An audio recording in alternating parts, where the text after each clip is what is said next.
Conflict and Courage by Ellen G. White. A crisis in Israel. April 1st. They made a calf in Horeb and worshipped the molten image. Thus they changed their glory into the similitude of an ox that eateth grass. Psalm 106:19-20.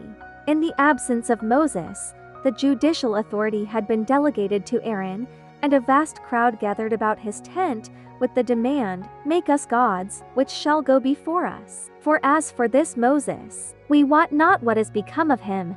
The cloud, they said, now rested permanently upon the mount. It would no longer direct their travels. Such a crisis demanded a man of firmness, decision, and unflinching courage, one who held the honor of God above popular favor, personal safety, or life itself. But the present leader of Israel was not of this character.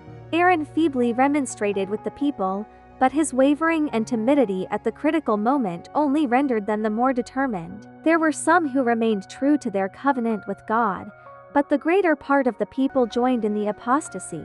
Aaron feared for his own safety, and instead of nobly standing up for the honor of God, he yielded to the demands of the multitude. He made a molten calf, in imitation of the gods of Egypt. The people proclaimed, "These be thy gods, O Israel, which brought thee up out of the land of Egypt."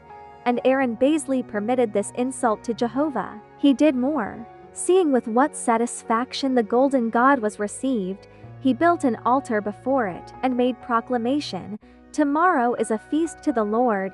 The announcement was heralded by trumpeters from company to company throughout the camp.